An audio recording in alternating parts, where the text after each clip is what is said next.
Saudi அரேபியாவின் மெக்காவில் August 7ஆம் தேதி உலக நாடுகளின் கவனத்தை ஈர்க்கும் வகையில் ஓர் ஒப்பந்தம் மேற்கொள்ளப்பட்டது. பாகிஸ்தான், சவுதி அரேபியா, துருக்கி ஆகிய நாடுகள் இணைந்து கூட்டு பாதுகாப்பு ஒப்பந்தத்தில் கையெழுத்திட்டன.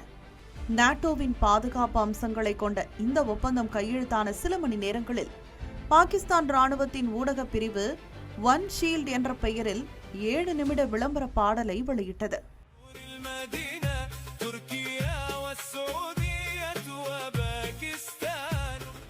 இஸ்லாமிய நாடுகளின் ஒற்றுமையை வலியுறுத்தும் வகையில் போர் விமானங்களின் சாகச காட்சிகள் மற்றும் தலைவர்களின் படங்களுடன் தயாரிக்கப்பட்ட இந்த பாடல் சமூக வலைதளங்களில் கடுமையான கேலிக்குள்ளானது. பாகிஸ்தான் கடுமையான பொருளாதார நெருக்கடியை சந்தித்து வரும் நிலையில் சர்வதேச அளவில் இத்தகைய மாபெரும் பாதுகாப்பு ஒப்பந்தத்தை சினிமா பாணியில் விளம்பரப்படுத்துவது பொருத்தமற்றது என்று பலரும் விமர்சித்துள்ளனர். பாகிஸ்தானின் சாமானிய மக்கள் பணவீக்கம் மற்றும் மின்வெட்டால் அவதியடைந்து வரும் நிலையில் அந்நாட்டு ராணுவம் கேளிக்கையான விளம்பரங்களில் ஈடுபடுவது அரபு நாடுகளின் நிதிக்காக கையேந்தும் செயல் என்றும் ஏராளமானோர் இணையத்தில் குற்றம் சாட்டியுள்ளனர்.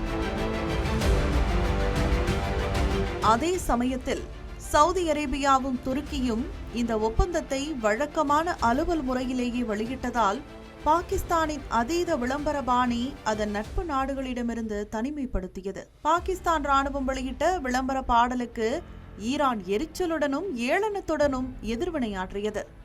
பாகிஸ்தான், சவுதி அரேபியா, துருக்கி ஆகிய முத்தரப்பு கூட்டணியை தங்களுக்கு எதிரான நடவடிக்கையாக கருதும் ஈரான் கூட்டு பாதுகாப்பு ஒப்பந்தத்தை காகித ஒப்பந்தம் என்று பகிரங்கமாக விமர்சித்தது. அமெரிக்காவை நம்பி சவுதி அரேபியா ஏமாந்த நிலையில் இப்போது மற்ற நாடுகளிடம் பாதுகாப்புக்காக கெஞ்சுவதாக ஈரானிய நாடாளுமன்ற உறுப்பினர் ஒருவர் கேலி செய்தார்.